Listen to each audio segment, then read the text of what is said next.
நேயர்கள் அனைவருக்கும் அன்பான வணக்கம். இந்த தொகுப்புல தை மாதம் நமக்கு எப்படிப்பட்ட பலன்கள்லாம் கிடைக்கும் அப்படின்னு பார்க்கலாம். தை மாதம் தமிழ் மாதத்தின் 10வது மாதம், அதாவது 2024ஆம் வருடத்தின் தமிழ் மாதத்துக்கு இது முதல் மாதம் அப்படின்னு கூட சொல்லலாம். தை மாதம் 1ஆம் தேதி முதல் 21ஆம் தேதி வரைக்கும் இருக்கு. ஜனவரி மாதம் 15ஆம் தேதி முதல் பிப்ரவரி மாதம் 12ஆம் தேதி வரைக்கும் இந்த தை மாதம் இருக்குது. ஆங்கில மாதத்துக்கு பொதுவாகவே நம்ம எந்த ஒரு நல்ல செயலையும் நம்ம ஆரம்பிக்கிறதுக்கு தை மாதத்தில் ஆரம்பிக்கிறது தான் வழக்கம். இந்த தை மாதத்தில் தான் சூரியன் தன்னுடைய வடதிசை பயணத்தை தொடங்குறாரு. உத்தராயணிய காலம் அப்படிங்கிறது ஆரம்பமாக போகுது. தேவர்களோட உலகுக்கு தட்சிணாயனம் எனப்படும் 6 மாத இரவு காலம் முடிஞ்சு 6 மாத பகல் காலம் அப்படின்னு சொல்லக்கூடிய உத்தராயண காலம் ஆரம்பமாக போகுது. இதுவே இந்த தை மாதத்தோட பெருமை அப்படின்னு கூட சொல்லலாம். ஆடி மாதத்தில் விதைச்ச நெல்லெல்லாம் தை மாதத்தில் தான் அறுவடை செய்வாங்க. அந்த அறுவடை செஞ்ச நெல்லில் தான் தை பொங்கல் அன்று புது அரிசியில் பொங்கல் செய்து சூரிய பகவானுக்கு படைப்பாங்க. அதே மாதிரி கடவுளுக்கு நன்றி சொல்லும் விதமாகவும் இருக்கும் இந்த தைப்பொங்கல். இந்த தை மாதத்தில் ஏகப்பட்ட விசேஷங்கள் அப்படிங்கிறது இருக்கு. தைப்பொங்கல், மாட்டுப்பொங்கல், காணும் பொங்கல், பூசம் வருது, தை அமாவாசை ரொம்ப மிக மிக விசேஷம் அப்படின்னு கூட சொல்லலாம். மக்கள் நல்ல விளைச்சலுக்கு உதவிய சூரிய கடவுளுக்கு நன்றி செலுத்தும் விதமாக தான் தை மாதத்தின் முதல் நாளை தைப்பொங்கலாக நம்ம கொண்டாடுறோம். இந்த தை மாதத்தை மகர மாதம்னு கூட அழைப்பாங்க. ஏன்னா மகர ராசிக்குள்ள சூரியன் நுழைவது தான் அதுக்கு காரணம். இப்படிப்பட்ட இந்த தை மாதத்துல கிரகங்களோட நிலைகள்லாம் எப்படி இருக்கு அப்படின்னு பார்த்தோம்னா, சூரியன் மகர ராசியில சஞ்சரிக்கிறாரு. செவ்வாய் தனுசு ராசியில இருக்கிறாரு. மாதத்தின் பிற்பகுதியில மகர ராசிக்கு போறாரு. புதன் தனுசு ராசியில இருக்கிறாரு. அதன் பிறகு மகர ராசிக்கு போறாரு. சுக்கிரன் விருச்சிகத்துல இருக்கிறாரு தை மாதம் 5ஆம் தேதி வரைக்கும். அதன் பிறகு தனுசு ராசிக்கு போறாரு. குரு மேஷ ராசியிலையும், சனி கும்பராசியிலையும், ராகு மீன ராசியிலையும், கேது கன்னி ராசியிலையும் இருக்கிறாங்க.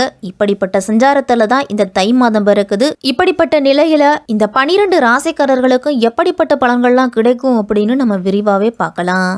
எண்ணம் நல்லதாக இருந்தால் எல்லாம் நல்லதா முடியும் அப்படின்னு நினைக்கக்கூடியவர்கள் தான் இந்த மீன ராசிக்காரர்கள். பூரட்டாதி 4ஆம் பாதம், உத்திரட்டாதி ரேவதி நட்சத்திரத்தில் பிறந்தவங்கெல்லாம் எப்பொழுதுமே சுறுசுறுப்பாக செயல்படக்கூடியவங்க. அதே மாதிரி இந்த மாதத்தோட கிரக நிலைகளை முதல்ல நம்ம பார்த்தோம் அப்படின்னா, மாத தொடக்கத்திலேயே உங்கள் ராசிநாதன் குரு தனஸ்தானத்தில் சஞ்சரிக்கிறாரு. அதனால் ஆரோக்கியம் சிறப்பாகவே இருக்கும். விரயஸ்தானத்தில் சனி இருக்கிறதால விரயங்கள் வரதான் செய்யும். இருந்தாலும் அதை சமாளிக்கக்கூடிய ஆற்றலும் மீனராசிக்காரர்களுக்கெல்லாம் கிடைக்கும். மொத்தத்தில் இந்த தை மாதம் மீனராசிக்காரர்களுக்கெல்லாம் வரவும் செலவும் சமமாக இருக்கக்கூடிய மாதமாக இருக்கும். உங்க ராசிக்கு 11ஆம் இடத்துல சூரியன் இருக்கிறாரு. அதனால தொழில் வியாபாரத்துல நல்ல முன்னேற்றம் இருந்தாலும் கண்காணிப்பு அப்படிங்கிறது அவசியம் தேவைப்படும். கோபமான பேச்சுக்களை கட்டுப்படுத்திக்கிங்க. தொழில் கல்வியிலெல்லாம் நல்ல முன்னேற்றம் இருக்கும். மாணவர்களுக்கெல்லாம் பங்குச்சந்தை முதலீடுகள் இரட்டிப்பு லாபத்தை கொடுக்கும்னாலும் ஒரு முறைக்கு இருமுறை யோசித்து முதலீடு செய்யறது நல்லது. தொட்டதெல்லாம் பொன்னாகும். உங்களுடைய முயற்சிகளுக்கு வெற்றி அப்படிங்கிறதே கிடைக்கும். இந்த மாதம் லாபஸ்தானத்துல சூரியனோடு புதன் செவ்வாய் கூட்டணியே இருக்குது. வேலையில இருக்கிறவங்களுக்கெல்லாம் வேலை உயர்வோடு சம்பள உயர்வும் உங்களை தேடி வரும். எத்தனை பிரச்சனைகள் வந்தாலும் அதை எளிதில் சமாளிக்கக்கூடிய மன தைரியத்தை சூரிய பகவான் மீனராசிக்காரர்களுக்கெல்லாம் கொடுக்க போறாரு. ஞாயிற்றுக்கிழமை காலையில சூரிய நமஸ்காரம் செய்து கோதுமையாலான உணவுகளை பசுமாட்டிற்கு கொடுத்துவாங்க. உங்களுக்கு பண வருமானம் அதிகரிக்கும். கடன் பிரச்சனைகள் எல்லாமே தீரும். மீனராசிக்காரர்களுக்கு மாத தொடக்கத்திலேயே உங்க ராசிநாதன் குரு பகவான் தனம், வாக்கு, குடும்பஸ்தானத்தை ஆகியவற்றை குறிக்கும் 2ஆம் இடத்துல பலம் பெற்று சஞ்சரிக்கிறாரு. அதனால உங்க ராசிநாதன் பலம் பெறுவது யோசிக்காம செய்யக்கூடிய காரியங்கள்ல கூட உங்களுக்கு வெற்றி கிடைக்கக்கூடும். நீங்க நினைச்சதை நினைச்சபடியே செய்து முடிக்கும் ஆற்றல் அப்படிங்கிறதே கிடைக்கும். ஜீவனஸ்தானம் பழுப்பெறுவதால தடைப்பட்டு வந்த காரியங்கள்லாம் நடக்கும். அதே மாதிரி நீ எதெல்லாம் முடிக்க முடியாதுன்னு நினைச்சீங்களோ அதெல்லாம் செய்து முடிக்கக்கூடிய ஆற்றல் உங்களுக்கு உண்டு. அதெல்லாம் செய்து முடிப்பீங்க. அந்த அளவு உங்களுடைய அருகில் இருப்பவர்களும் சரி, உறவினர்களும் சரி, நண்பர்களும் உங்களுக்கு பக்கபலமாக இருந்து உதவிகளை செய்வாங்க. தொழில் புரிபவர்களுக்கெல்லாம் பழைய கடன்களை அடைச்சிட்டு உங்களுடைய தொழிலை புதுப்பிக்கும் எண்ணத்துல ஈடுபடுவீங்க. உங்களுடைய எண்ணங்கள் அனைத்துமே நிறைவேறும். தொழில் முனைவோருக்கெல்லாம் அரசு மானிய உதவியோட கடன்கள்லாம் தருது. அந்த கடன்களில் நீங்கள் விண்ணப்பிச்சிங்க அப்படின்னா அந்த வங்கி கடன் உங்களுக்கு கிடைக்கும். தை மாதம் 5ஆம் தேதி தனுசு ராசிக்கு சுக்கிரன் போகிறாரு. உங்கள் ராசிக்கு 10ஆம் இடத்து பார்வையால் சுக்கிரன் வராரு. அதனால் சற்று கவனத்தோடு இருக்கணும். தொழிலெல்லாம் பங்குதாரர்கள் சொல்வது ஒன்றும் செய்வது ஒன்றுமா இருக்கும். அதனால் எந்த செயலாக இருந்தாலும் நேரடி கண் பார்வையில் வச்சுக்கிறது நல்லது. மீனராசிக்காரர்கள் எல்லாரும் விலையுயர்ந்த பொருட்களை கையாளும் பொழுது கவனம் அப்படிங்கிறது தேவைப்படும். பணிபுரியும் இடத்துலலாம் மேலதிகாரிகளோட அதிகாரம் அப்படிங்கிறது அதிகரிக்கும். அதனால் உங்களுக்கு வேலைப்பளு சற்று கூடுதலாக இருக்கும். நேரம் கிடைக்கும் போது ஓய்வெடுப்பதும் உணவு விஷயத்திலையும் கூடுதல் அக்கறை எடுத்துக்கிறது நல்லது. உங்களிடம் கொடுக்கப்பட்ட பொறுப்புகளை மற்றவர்களிடத்தில் ஒப்படைக்க வேண்டாம், நீங்களே செய்து முடிங்க. வீண் பழிகள்லாம் வர்றதுக்கு வாய்ப்பு இருக்குது.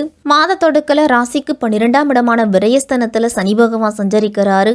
பொங்கு சனி காலமாக இருந்துச்சு அப்படின்னா உங்களுக்கு நல்லது நடக்கும். 7.5 சனியில் முதல் சுற்றாவதோ அல்லது 3வது சுற்றாவோ இருந்துச்சு அப்படின்னா எந்த காரியம் இருந்தாலும் கொஞ்சம் இல்லை ரொம்ப நிதானமாக யோசித்து முடிவெடுங்க. அதே மாதிரி ஒரு கடனை அடைக்கிறதுக்கு மற்றொரு கடன் வாங்க வேண்டிய சூழ்நிலை கூட வரலாம். உறவினர்களுக்கு இடையெல்லாம் பகைமை அப்படிங்கிறது வளராமல் பார்த்து கொள்ளுங்க. இல்லத்தில் ஒருவர் மாற்றி ஒருவருக்கு உடல் ஆரோக்கியத்தில் பிரச்சனையால செலவுகள் அப்படிங்கிறது வரும். வீடு மாற்றம் இடமாற்றம்லாம் செய்தால் நல்லா இருக்குமா அப்படிங்கிற யோசனை கூட வரலாம். உங்களுக்கு புது முயற்சிகளில் ஈடுபடும் பொழுது அனுபவஸ்தர்களோட ஆலோசனையை கேட்டு செய்கிறது நல்லது. சனிக்கிழமையில சனி பகவான் வழிபாடு மிக மிக அவசியம். மீனராசிக்காரர்களுக்கெல்லாம் தை மாதம் 13ஆம் தேதி மகர ராசிக்கு புதன் போறாரு. லாபஸ்தானத்தில் இருக்கக்கூடிய புதனால உங்களுக்கு இடம் பூமி விற்பனையால நல்ல லாபம் கிடைக்கும். எப்பொழுதோ நீங்க வாங்கி போட்ட இடம் இன்னைக்கு பல மடங்கு விலையுயர்ந்து விற்கிறதால உங்களுடைய தொழிலில் முதலீடு செய்யலாம். அல்லது பிள்ளைகளோட திருமணத்திற்காக சீர்வரிசை பொருட்கள்லாம் வாங்குறதுக்கு இது யோகமான அமைப்பு. உங்களுடைய தேவைகள் அனைத்துமே பூர்த்தி செய்கிற அளவு இருக்கும். வெளிநாட்டு வேலைவாய்ப்புக்காக காத்திருக்கும் மீனராசிக்காரர்களுக்கெல்லாம் நல்ல நிறுவனத்திலிருந்து நல்ல சம்பளம் தருவதா சொல்லி அழைப்புகள்லாம் வரும். அந்த அழைப்புகளை நீங்கள் ஏற்றுக்கிட்டீங்க அப்படின்னா உங்களுக்கு நல்லது. சுபகாரியங்கள் செய்வதில் இருந்து வந்த தடைகள் எல்லாமே விலகி இல்லத்தில் மங்கள ஓசை அப்படிங்கிறது கேட்கும். தை மாதம் 21ஆம் தேதி மகர ராசிக்கு செவ்வாய் போறாரு. சகாயஸ்தானம் மற்றும் தொழில் ஸ்தானத்துக்கு அதிபதியான செவ்வாய் லாபஸ்தானத்துக்கு போறதால நீங்க தொழிலில் எதிர்பார்த்ததை காட்டிலும் லாபம் அப்படிங்கிறது கூடுதலாகவே இருக்கும். பொது வாழ்க்கையில் இருக்கிறவங்களுக்கெல்லாம் முக்கிய பொறுப்புகள்லாம் கிடைக்கும். இந்த மாதத்துல உங்களுடைய தொழிலில் கிளைத்தொழில் தொடங்கும் முயற்சியிலெல்லாம் அதற்குண்டான முயற்சி இந்த மாதத்துல எடுத்தீங்க அப்படின்னா நல்ல வெற்றி உண்டு. அதற்குண்டான ஆலோசனையும் உங்களுக்கு கொடுக்கறதுக்கு ஆள் இருப்பாங்க. பொது வாழ்வில் இருக்கிறவங்களுக்கெல்லாம் ஆதரவு கரம் நீட்டுபவர்களோட எண்ணிக்கை அதிகரிக்கும். தொழில் வியாபாரத்துலலாம் கூட்டுத்தொழில் செய்கிறவங்கெல்லாம் கூட்டாளிகளை பிரிஞ்சு தனியாக தொழில் செய்யலாமா அப்படிங்கிற சிந்தனையும் மேலோங்கி இருக்கும். கலைஞர்களுக்கெல்லாம் நல்ல சந்தர்ப்பங்களோட கூடிய கதாபாத்திரம் உங்களுக்கு கிடைக்கும். அந்த கிடைக்கின்ற வாய்ப்புகளை உங்களுடைய திறமைகளை வெளிப்படுத்தக்கூடிய வாய்ப்பாக நீங்கள் பயன்படுத்திக்கிட்டீங்க அப்படின்னா உங்களுக்கு அதிக வாய்ப்புகள் அப்படிங்கிறது வந்துக்கிட்டே இருக்கும். பெண்களுக்கெல்லாம் நினைவாற்றல் திறன் அதிகரிக்கும். ஒரு சிலருக்கெல்லாம் வீடு மாற்றம் பணியிட மாற்றம்லாம் வரலாம். வாழ்க்கை துணியிடம் விட்டு கொடுத்து போங்க. குழந்தைகளை முக்கியமாக அனுசரித்து போங்க. அவர்களை முடிஞ்ச வரைக்கும் உங்களுடைய கண்காணிப்பிலேயே வச்சுக்கிறது நல்லது. குடும்ப உறுப்பினர்கள் உறவினர்கள் நண்பர்களிடத்தெல்லாம் பேசி பழகுவதில் கவனத்தோடு இருக்கணும். ஆடை ஆபரண சேர்க்கையெல்லாம் கிடைக்கும். பெண்களுக்கெல்லாம் உறவினர்கள் மத்தியில் உங்களுடைய மதிப்பும் மரியாதையும் அதிகரிக்கும். மீனராசிக்காரர்களுக்கு தை மாதம் 18ஆம் தேதி முதல் தை மாதம் 20ஆம் தேதி வரைக்கும் சந்திராஷ்டமம் இருக்கு. இந்த நாட்கள்ல முக்கிய பணிகள்ல கூடுதல் கவனத்தை செலுத்தணும். சந்திராஷ்டம நாட்கள்ல முக்கியமா ஆன்மீகத்துல மனதை ஈடுபடுத்துங்க. தேவையற்ற வாக்குவாதங்களை தவிர்த்துக்குங்க.